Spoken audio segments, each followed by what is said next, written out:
नमस्कार विद्यार्थियों। आज हम पढ़ रहे हैं वृद्धि संधि। और जो वृद्धि संधि है विद्यार्थियों, वह अत्यंत महत्वपूर्ण टॉपिक है और यह है हमारे उत्तर प्रदेश बोर्ड के पाठ्यक्रम में निर्धारित है। और उत्तर प्रदेश के पाठ्यक्रम में जो निर्धारित है उसके अनुसार आज हम पढ़ेंगे वृद्धि संधि को। अब देखिए कि जो वृद्धि संधि होती है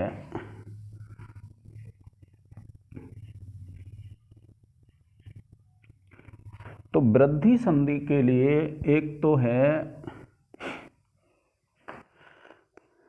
कि जो वृद्धि होती है उस किसको कहते हैं वृद्धि। तो देखिए एक सूत्र है विद्यार्थियों, वृद्धि रादैच, ये सूत्र है। कौन सा सूत्र है? वृद्धि रादैच। और ये सूत्र क्या कहता है विद्यार्थियों? देखिए आ, ऐ और औ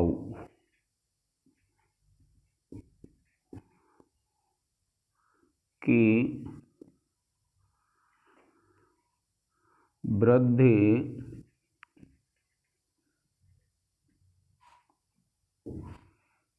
संज्ञा होती है।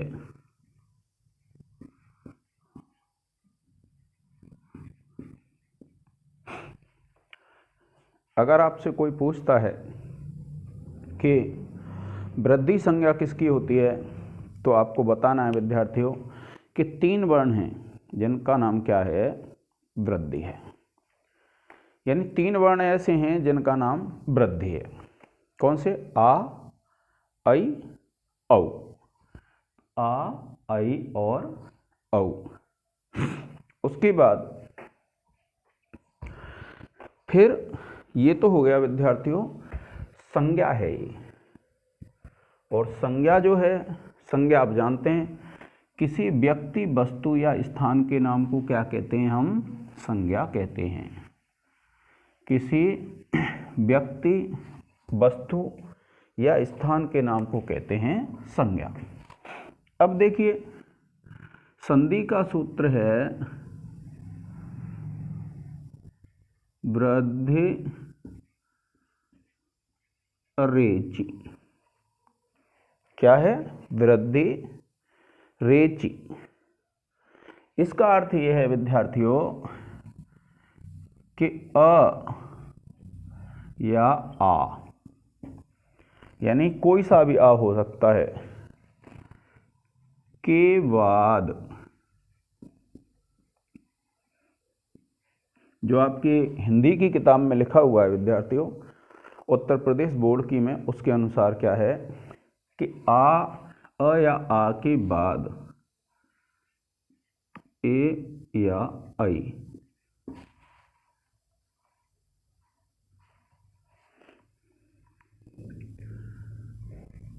आए तो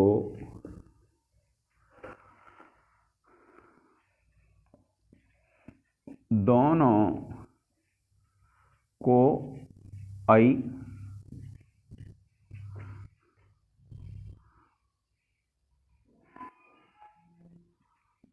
हो जाता है।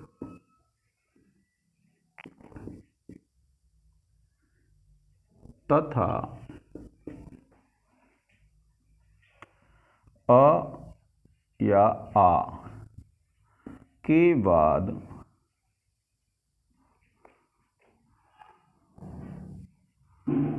ओ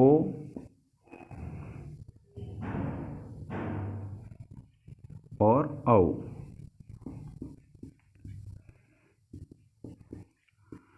आए तो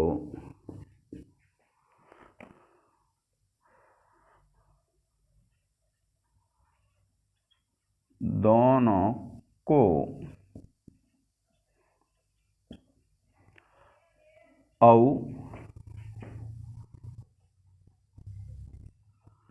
हो जाता है। यह है विद्यार्थियों, क्या कहते हैं कि अ या आ के बाद ए या ऐ आए तो दोनों को ऐ हो जाता है, तथा अ या आ के बाद ओ या औ आए तो दोनों को औ हो जाता है। ये तो हो गई विद्यार्थियों संधि की परिभाषा, यानी संधि का अर्थ। यह सूत्र है। तो आपसे सूत्र तो नहीं पूछता है, लेकिन आपसे क्या पूछता है, आपसे अर्थ परिभाषा पूछ लेता है। तो ये परिभाषा आपको ध्यान रखनी है। फिर उसके बाद देखिए,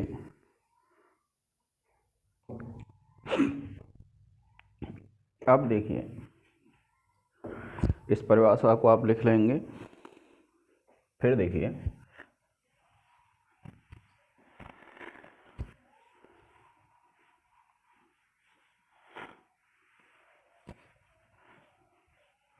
ऑनलाइन में तो दे दूंगा, क्या दिक्कत है।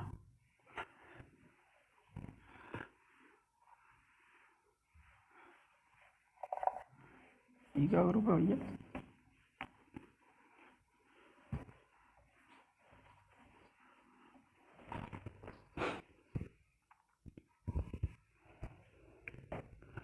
अब देखिए क्या होता है,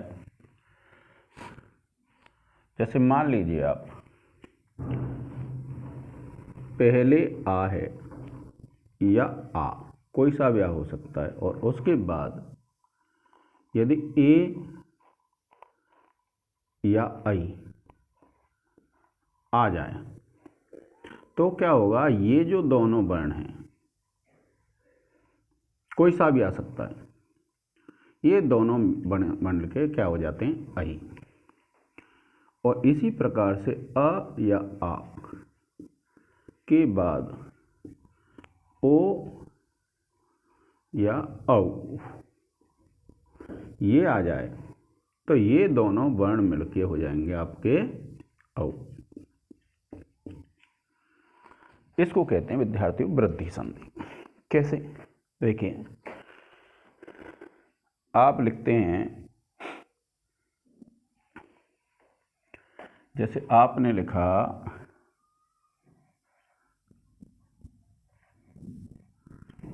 तथा प्लस एव, तो आपको पता है यहाँ बड़ा आ है।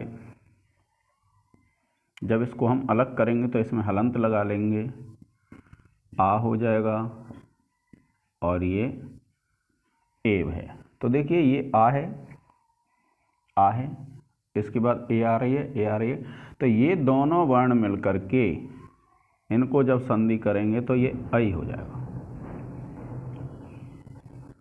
और ये स्थिति विद्यार्थियों ऐसे हो जाएगी। तो ये जो ऐ है इसकी दो मात्रा लग जाएंगी, और इसको जोड़ेंगे तो ये बन जाएगा आपका तथैव। ठीक है। फिर उसके बाद दूसरा उदाहरण है, देखिए जैसे हम लिखते हैं कृष्ण प्लस एकत्वम,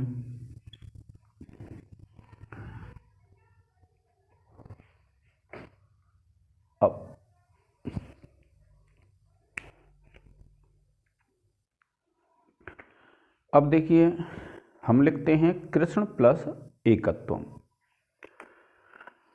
तो देखिए यहाँ ह्रस्व आ है, ह्रस्व कहते हैं छोटे आ को। तो जब आप लिखेंगे इसमें से अलग कर लेंगे, हलंत लग गया और ये आ गया, और इसके बाद क्या विद्यार्थियों, एकत्व। तो आपको पता है यहाँ आ है, ये आ हो गया, यहाँ ए है, ये ए हो गई, तो दोनों मिलके क्या हो जाएंगे, ऐ। जब इनको दोनों को संधि करेंगे तो ये हो गया ऐ। तो देखिए कृष्ण, ये हलंत है, हलंत जब लगाते हैं जब इसमें स्वर अलग कर लेते हैं, फिर ऐ है, और फिर देखिए कत्वम रह जाएगा इधर। जब इसको जोड़ेंगे तो इसकी दो मात्रा लग जाएंगी, और ये बन जाएगा विद्यार्थियों कृष्णई कत्वम। ये है विद्यार्थियों। इसके बाद देखिए एक है जैसे देव प्लस ऐश्वर्यम।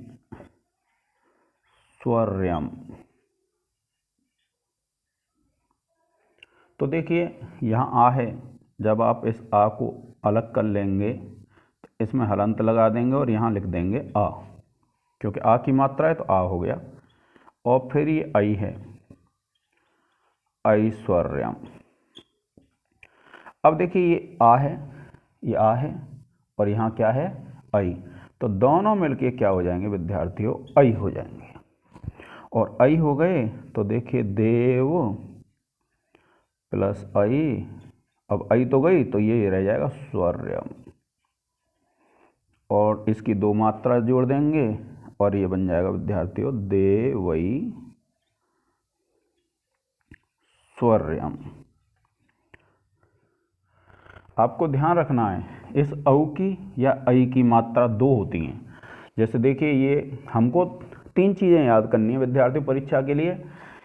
ये जब अलग होते हैं तो इसको कहते हैं हम संधि विच्छेद, और ये हो गई संधि। और एक संधि का नाम आपसे इसी प्रकार से परीक्षा में पूछता है कि निम्न में कौन सी संधि है, संधि विच्छेद कीजिए। जैसे ये दे देगा तो आपसे संधि विच्छेद पूछेगा तो आपको ये कर देना है। अगर आपको ये संधि विच्छेद दे देगा तो आपको संधि करनी है। अगर आपसे संधि की परिभाषा पूछे तो जैसे मैंने लिखा ही है उस प्रकार से विद्यार्थियों आपको संधि की परिभाषा लिख लेनी है।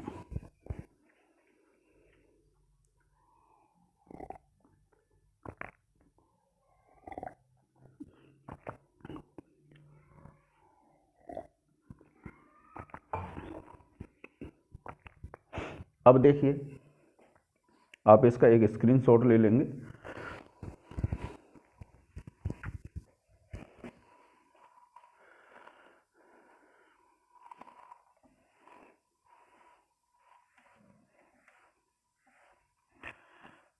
अब देखिए ये तो मैंने आपको विद्यार्थियों समझा दिया। अब मैं लिखूंगा इसमें केवल उदाहरण जो आपको याद करनी है, ठीक है। देखिए ये तो है संधि विच्छेद,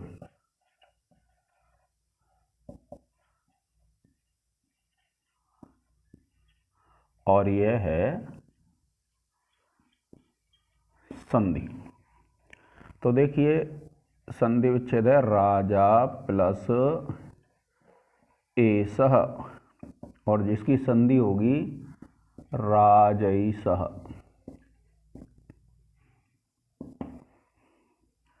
इसके बाद है विद्यार्थियों एक प्लस एक, तो संधि करके हो जाएगा एकैक। उसके बाद है विद्यार्थियों यथा प्लस एव, और ये हो जाएगा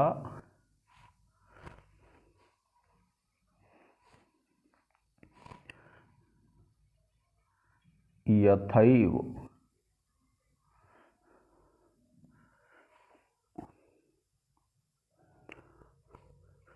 फिर है विद्यार्थियों मां प्लस एवं, तो ये हो जाएगा मैवम। फिर है विद्यार्थियों बाल प्लस ऐसा,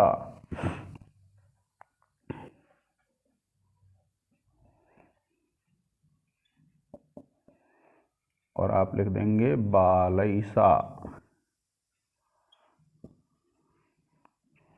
इस प्रकार से विद्यार्थियों और भी जो आपकी पुस्तक में उदाहरण हो वो आपको कर लेने हैं, ठीक है विद्यार्थियों।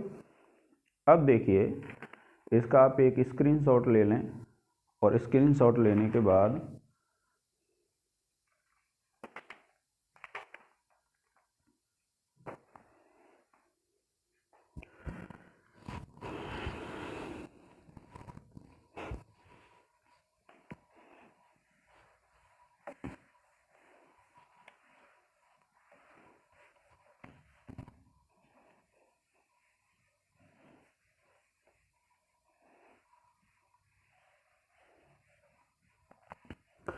अब देखिए, एक है गंगा प्लस ओघा, तो देखिए ये आ है, सॉरी यहाँ आ है और ओ है, तो जब आप इसको अलग करेंगे तो ये बन जाएगा गंग आ प्लस ओघ। तो देखिए यहाँ आ है, यहाँ ओ है, तो आ और ओ दोनों मिलके क्या हो जाएंगे, औ, और ये घा है ही, और जब इसको जोड़ेंगे इसकी दो मात्रा आ जाएंगी इस पे, और ये हो जाएगा आपका गंगऊ घा। इसी प्रकार से विद्यार्थियों, एक है कृष्ण प्लस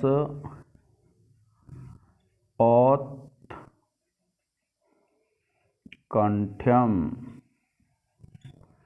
यह है विद्यार्थियों कृष्ण प्लस औत्कंठ्यम। तो अब देखिए, जब आप इसमें से आ अलग कर लेंगे तो ये स्थिति ऐसे हो जाएगी, यहाँ आ है और यहाँ ओ, तो कंठ्यम। तो देखिए आ और औ दोनों मिलके क्या हो जाएंगे, औ। तो आप लिखेंगे कृष्ण प्लस औ तो कंठ्यम, ठीक है। और जब आप इसको जोड़ेंगे तो ये बन जाएगा कृष्णौ तो कंठ्यम।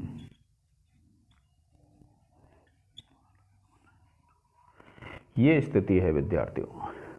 इसी प्रकार से आपको याद कर लेने हैं, आपको क्या चीज़ याद करनी है, संधि विच्छेद, संधि, संधि विच्छेद, संधि और संधि का नाम।